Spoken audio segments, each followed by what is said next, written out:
In February 2025 I will set off on the Alps to Ocean Cycle Trail. I have decided to depart from Tekapo rather than the Mount Cook route. I have planned to do the journey over 6 days on a fully laden touring/bikepacking rig. I will be self-sufficient with everything I need on the bike over the entire journey, choosing to stealth camp it with a Gore-Tex bivy bag and a tarp setup. I have ridden 2 sections on the A20. I have done Oamaru to Duntroon return twice, that was on the bikepacking rig. I rode the Lake Benmore to Sailors Cutting return section on my full sus mountain bike. Super fun section to ride. It will be more arduous with the bikepacking rig. Let's look at the bike setup I'll be taking on this journey. Let me introduce you to Scotty. Obviously Scotty is a 2018 entry-level Scott Aspect. He is a medium-sized 29R. His drivetrain is 3x8. His fork is a coil-sprung 100mm travel standard issue Suntour fork. Scotty's brakes are 2-piston Tektro hydraulic. His drivetrain components are Shimano. No bells, no whistles for a bike in this price bracket. I picked Scotty up second-hand for a bargain. I knew then that I wanted to kit Scotty out in a budget bikepacking build. I went nuts on my shoestring budget and ordered a heap of stuff from AliExpress: new pedals, new tires, bike bags and a set of what would be my first panniers but not my last.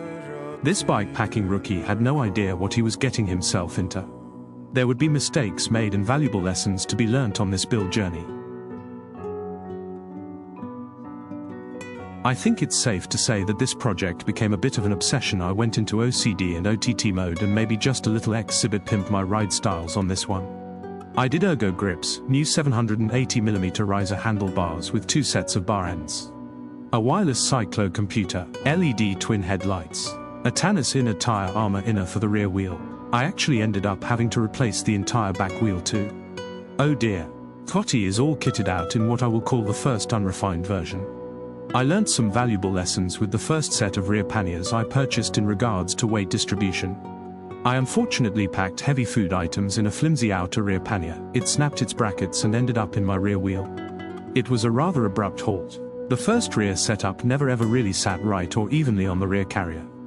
I went out on plenty of training rides, often heading out to Rockies Tunnel. I did non-consecutive overnighters to Duntroon, primarily to test out my then sleeping kit. I failed miserably with a vestibule single-person tent. The condensation was so bad, my face was literally centimeters away from the tent ceiling. I fully underestimated how cold the Waitaki Valley can get even in mid-spring, in a lightweight sleeping bag. I froze my tits off. Back to the drawing board. I have made a lot of refinements to Scotty now, and yes, I did put wing mirrors on him OTT for sure, but boy, do they work a treat.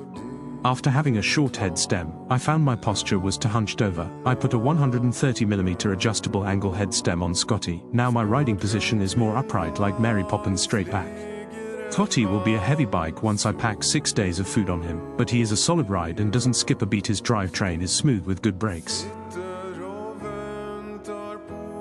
Scotty now has 180mm disc brake rotor upgrades. He has a much better, more solid and stable rear pannier set up with heaps of room in it. He has 2 3-litre front fork dry bag panniers. The weight on Scotty is distributed nice and evenly now.